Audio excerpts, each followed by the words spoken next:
Welcome to Work It Out Sweat Therapy with Emily, yours truly, and today we are hitting a cycling HIIT workout while I talk all about how to break the cycle of starting and stopping again, yo-yoing if you will.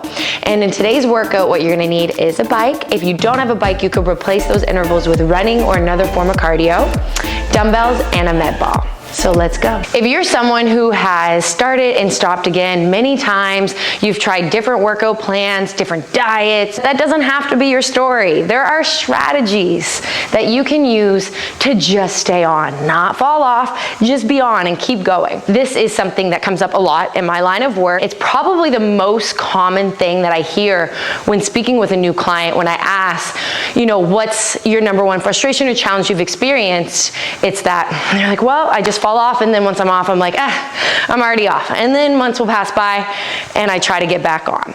So in that, I developed 8 different strategies to really use to get around that mental pattern, because it's all here, right? And to break that cycle and rebuild a habit and working out as a lifestyle change that will last them a lifetime. And I'm gonna share those 8 strategies with you today. Now, the very first thing, or the very first strategy and thing to understand about all this is there's a really big difference between change and transformation. And as I mentioned in the last episode, that is the mantra of the Transformation Club. It isn't about changing yourself, it's about becoming more of yourself.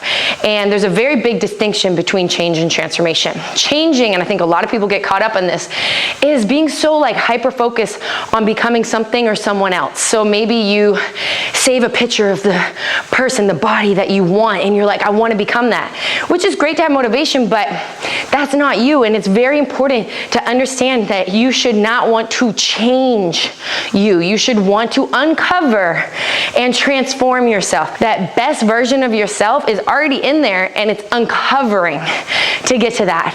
So quite literally, metaphorically and physically, it is shedding the layers that no longer serve you to really reach that. So it's already in you. So that's why I really veer away from looking at it as you need to change yourself. I need to change my life. I need to change this. I need to change that. It is about quite literally finding what's already in there and uncovering it and letting it out.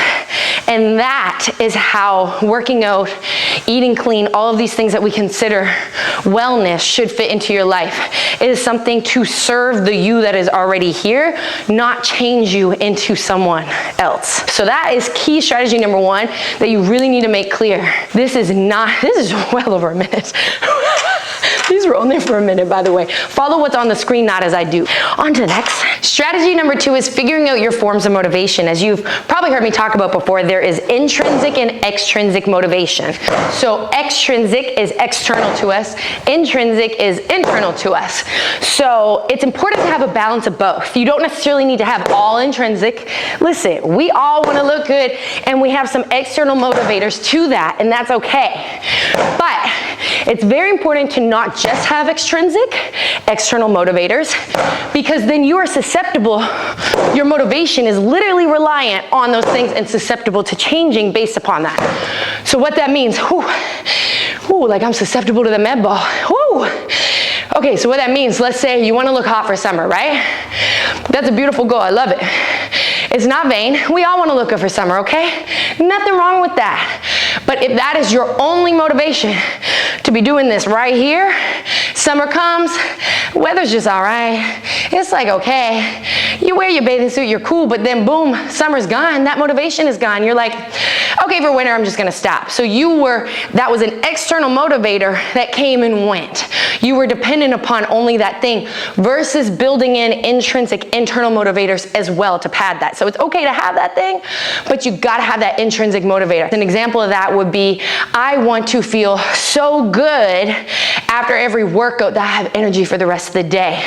I want to improve my numbers. Next time I go get a physical, I want to see those numbers improved. I want to do it for my health. Those are all things that you're doing for you and nothing outside. So even if the weather changes, it doesn't change that motivator. Strategy number 3, you have to be your why. Again, as we talked about with motivation, it's okay to have other whys, right? Other deep reasons to be doing it, but you have to be that core, most important reason. Essentially, you have to make yourself important. There's too many times and too much of people's lives that they put themselves on the back burner. And as long as you're pushing yourself on the back burner, of course falling off is something that can happen because it's not a priority in your life. And if you are not making you the priority, then honestly, you shouldn't expect consistency, right? Just as anything else. Think of like a hobby in your life that you started and then stopped because it wasn't really a priority. It wasn't making you money. Work became the priority, right? Life, the things that we need to do in life became a priority, so you stopped the hobby. You can't make you the hobby. You're the one taking you through this whole thing. You gotta stop putting yourself in the back burner. And it's super important, I'm gonna say this really loud and clear. So pause it, rewind it if you need to. You need to stop waiting for things to go wrong to do right. That's really a gamble. That is a Russian roulette with your life and your body. That's some tough love you need to hear, but it's the reality. As long as you're putting yourself on the back burner and not making yourself a priority, you're probably not doing the things that you need to be doing for yourself and your health consistently. And if you're not doing them consistently, you're playing that little game of let me see how far I can get by not doing what I'm supposed to before something goes wrong. Or I'm too young for something to go wrong, right? You probably have thought that. I got a few more years before I could do this, before it will catch up with me. Now, you gotta take care of yourself right now. Strategy number 4, setting yourself up for success. So you need to really study yourself, honestly, and look at what type of person are you. And the best way to learn this about yourself is look at yourself in a work setting.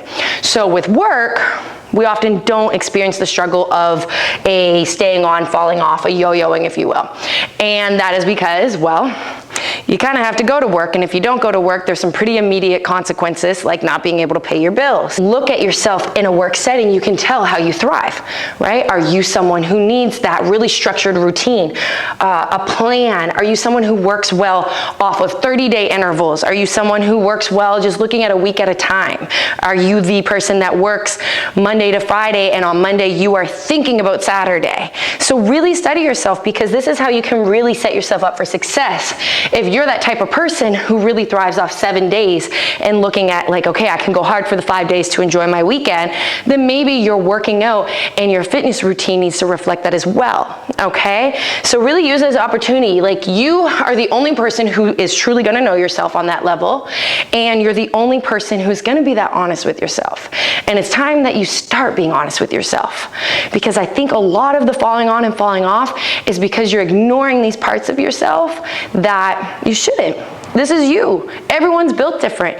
Like, I find a lot of creative people need the freedom and the flexibility, and they thrive off having some structure, but also a little bit of freedom to, like, I don't know, maybe they plan like, I'm gonna move for 6 days of the week, but they don't want the 6 days to be perfectly structured out because they wanna go for a hike one day, or do yoga, or go and do running intervals, or this workout right here. So they just need a general plan, versus there's other people like myself. I need a structure. I need to know exactly what I'm doing. If it is written down and part of the plan, I'm in. I will not make an excuse around it. So that is something that only you are gonna figure out about yourself, and no one can really tell you for you. So it's time to actually start looking at the places such as work, where you know you're gonna stay on, and see what your habits and your routines are. Strategy number 5 is identifying the blockages or challenges that keep appearing in your way. Of course there's gonna be challenges, that's life. But what I mean by this is there's certain things in our environment that are not aligned with where we wanna go. And you can remove those, okay? That's on you. An example of this would be, you're someone who loves sweets, so that is usually the reason you fall off, because you start having them and then you're like, why am I working out so hard? If I'm eating this, I'll just start again in a month, right? It's probably something that has happened to you. That's a common thing. So you buying the things that are sugary that you want and having in your house are blockages that are in your environment. So it's like that out of sight, out of mind. If you just stop buying them, you make the decision to stop and they're not in your kitchen, that's you removing a blockage that often sent you off your cycle of being on into a fall off. So really identify the things that truly just aren't aligned with you and where you want to go and where you want to take yourself. You don't just always have to accept those things. You can remove them, and that's on you. Strategy number 6 is clocking repeated patterns. You see, repeated patterns are learned responses most of the time. And an example of this would be you had a long day at work, you're tired, you're stressed, and you're like, I deserve to skip my workout and go home and have fill in the blank bad comfort food that we know isn't good for us. So whatever that is for you. So that is a learned response that you have to you having a long, tiring, frustrating, stressful day. So every time you have a long, tiring, frustrating, stressful day, that is going to be what pops into your brain as the response, right? As your coping mechanism, if you will, whatever you want to call it. So the issue with this is you have coded through behavior, through mental patterns, you've coded yourself into something that's going to cause you to fall off. So the best way to battle that is to replace.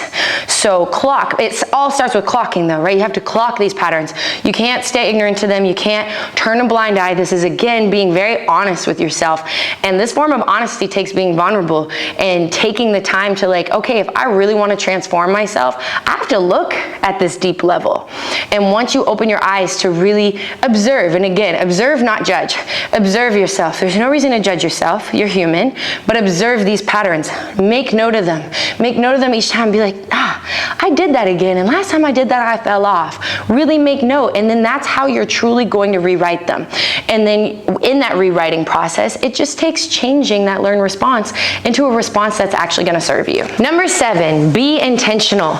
There's a very big difference between just doing something to do it, going through the motion, thinking it's something you need to do, and being intentional about it. And that is honestly a difference of being connected or disconnected. And what I mean by that is, let's say right now in this cycling workout, I'm like, shoot, it's Saturday. I'm just trying to get this done. I'm just going to do it. My brain's somewhere else. I'm thinking about the work day, and I'm just going through the motion. There's a huge difference between that and me being like, you know what? I'm here. I'm proud of myself. I'm going to give it my best effort. Wow, look at me tapping in. I'm pushing. My legs are burning. My lungs are opening up, and I'm doing this because I know I'm getting better. I'm being intentional about pushing my legs through this, right? I'm here. I'm present. There's a very big difference in that, and that is in the connection. You are more likely to, number 1, see progress. And in seeing progress, you're probably gonna stay on and not fall off because that's super motivating, right? But not even just that. Number 2, by being intentional, you're connecting with that moment in your body. And it's almost like a relationship where you start developing this responsibility to yourself and this honor to yourself. So picture it like a relationship with someone else. You're really intentional about dating someone, right? Because you're like, damn, I really like this person. I'm very intentional. You're probably not going to ghost them on that date because you're really intentionally trying to get to know them, versus someone you're just like, man, I don't know. I'm just a little lonely. I just need someone to give me attention. I don't even care. Yeah, he's all right. She's all right. Whatever the scenario is, you're not being intentional about it. You're probably not going to be that upset when you ghost or fall off or not consistent with it. That's the same with your body. When you're intentionally connecting, you're really like speaking to yourself on another level of accountability. And you won't want to fall off because you know that you're intentionally doing it for you. And that's a very important difference. So get out your head and start getting inside of you. Block all this out and start tuning in. And your workouts will actually mean a lot more and be more effective. Number 8, and the final strategy, is decision making. Everything boils down to decisions. Every day you're making decisions, whether you're conscious of them or not. The biggest part of making decisions is deciding which ones are serving you and which ones are hurting you. So for example, regardless, every day, you know you're gonna be drinking something to stay hydrated. You're gonna be eating something to give you some kind of energy, right? It's a decision on what you put in your mouth every single day.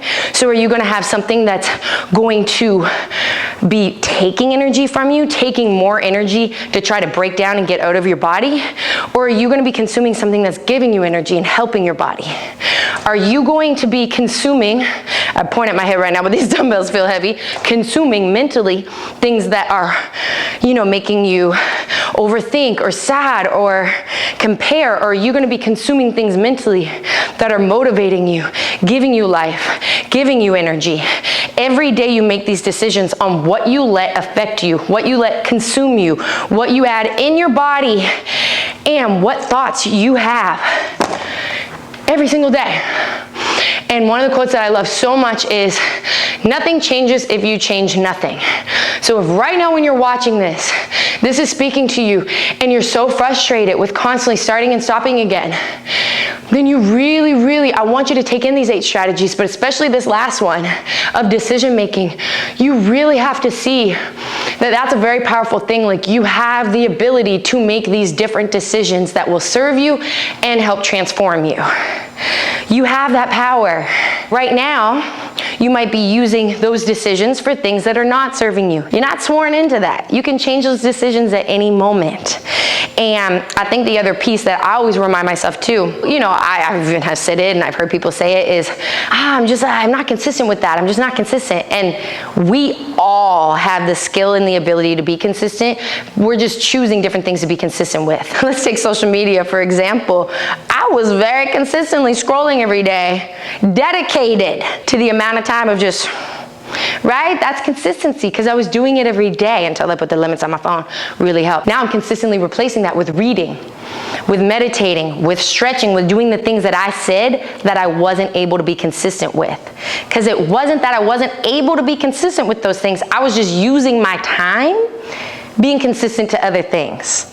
So it's kind of like Tetris. Take the things that you're being consistent with that aren't serving you, and let's just remove that and put one in that slot of something that does serve you. I just really want to be consistent in the gym. I want to be consistent with eating. I want to be consistent with transforming myself, with my wellness, with learning another language, whatever it is. You actually have the ability to be consistent. It is just a decision, and it can be as simple as that. As complicated as we are, and as complicated as our behaviors and our patterns and our traumas and everything is, end of the day, it's as simple as a decision. And I hope this video really registered to you, and if you have to replay it and write down the 8 things, then please do it. But I really hope it inspires you to finally make that decision that this is something you can do. You can transform yourself in a way that you don't start and stop and have that frustrating cycle. You can break the cycle right now.